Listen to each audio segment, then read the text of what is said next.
North Korean hackers trick employees with new social engineering. New prompt injection attacks compromise Gemini's long-term memory. Canada's Privacy Commissioner investigates the PowerSchool data breach, and why we should send a love note out to the Federal Bureau of Investigation. This is Cybersecurity Today. I'm your host, Jim Love. North Korean state-sponsored hacking group Kimsuki has adopted a novel social engineering technique to infiltrate targeted systems.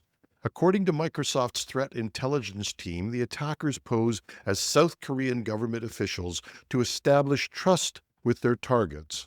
Once rapport is built, they send spear phishing emails containing PDF attachments. And when the recipients open these PDFs, they're redirected to a counterfeit device registration page that instructs them to run PowerShell as administrators and input code provided by the attackers. Executing this code installs a browser-based remote desktop tool. It downloads a certificate using a hard-coded PIN and registers the victim's device with a remote server, granting the attackers direct access for data exfiltration. This method, inspired by the Click Fix campaign, involves deceptive prompts that lead victims to execute malicious code themselves via PowerShell commands and resulting in malware infections. And Microsoft first observed this tactic in limited attacks starting in January 2025, targeting individuals in international affairs organizations, NGOs, government agencies, and even media companies across North America, South America, Europe, and East Asia. The adoption of these tactics by nation-state actors underscores their effectiveness in real-world operations. To mitigate the risks, it's crucial to treat all unsolicited communications with extreme caution. Users should be wary of requests to execute code on their computers under any circumstances, but especially when it's asked for with administrative privileges. And implementing security awareness training could help individuals recognize and avoid these sophisticated phishing attempts. I have to say that this attack has seemed relatively obvious to me, but it has been successful across the world. So once again, it's probably time to take a look at our security awareness training to make sure individuals recognize and avoid even these sophisticated phishing attempts.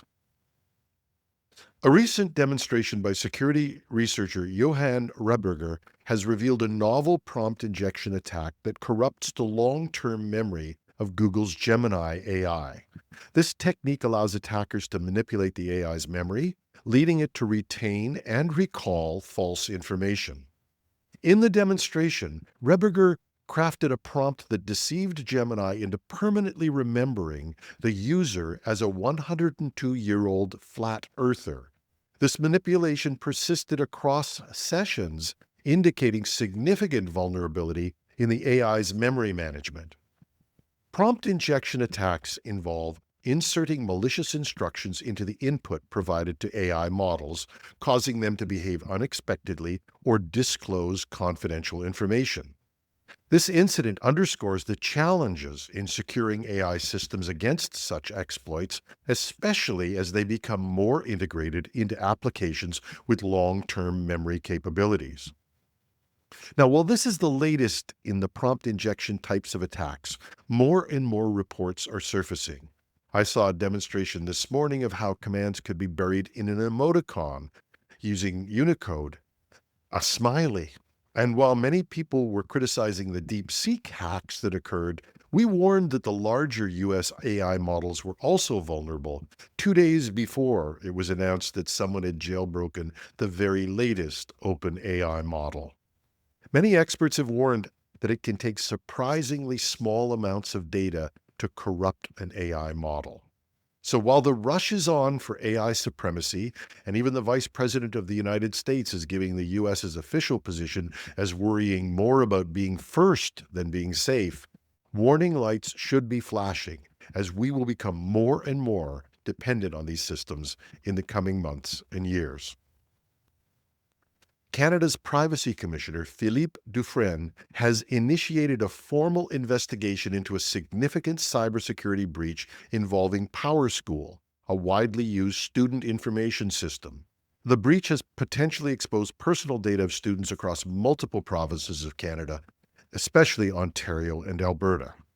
The compromised information may include sensitive details such as names, addresses, and academic records, possibly more. In Ontario, the Toronto District School Board reported that personal data dating back to 1985 could have been affected. Similarly, in Alberta, 31 schools have been impacted by the breach. PowerSchool has notified affected school boards and is cooperating with the investigation, but the Office of the Privacy Commissioner is assessing the scope of the breach and the implications for students' privacy rights. The incident has been a wake-up call about the levels of cybersecurity measures in educational institutions. Parents and guardians are advised to monitor communications from their respective school boards for updates and to take necessary precautions to protect their children's personal information. As a bit of an editorial aside, it's ridiculous for senior governments to expect these small IT departments in school boards and schools to keep up with something that even large organizations struggle with. We can see by the abolishment of the Department of Education in the U.S. that there's somehow a belief that every dollar must be spent in the classroom or it's lost to the bureaucracy. We hope that the Canadian inquiry will help to clarify these issues and maybe surface some of the actions that need to be taken to keep our kids safe. I don't want to mischaracterize the U.S. position in this, but I haven't seen any similar actions in response other than the end of the Department of Education. If someone has more info that I should be sharing, please let me know. And we should send a love note out to the Federal Bureau of Investigation, who launched Operation Level Up, a proactive initiative aimed at identifying and notifying victims of cryptocurrency investment frauds, or what's commonly referred to as pig butchering. The scam involves fraudsters establishing online relationships with individuals and subsequently enticing them into fraudulent cryptocurrency investments.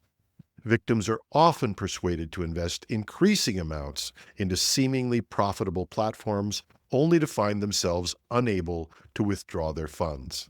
Since its inception in January of 2024, Operation Level Up has achieved some significant milestones. The FBI has informed 4,323 individuals about their involvement in such scams, and approximately 76% of these individuals were unaware they were being defrauded prior to the FBI's notification. The initiative has potentially saved victims an estimated $285 million. These are individuals. That's a lot of money. Additionally, and sadly, 42 individuals have been referred to the FBI victim specialists for suicide intervention, highlighting the severe emotional and financial toll of these scams.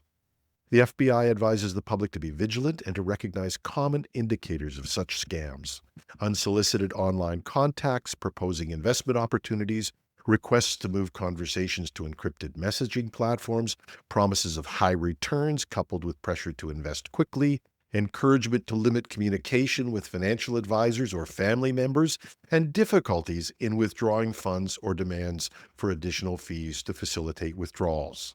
If you suspect that somebody you know is a victim of cryptocurrency investment fraud, it's critical to report the incident promptly to the FBI's Internet Crime Complaint Center, IC3, at ic3.gov.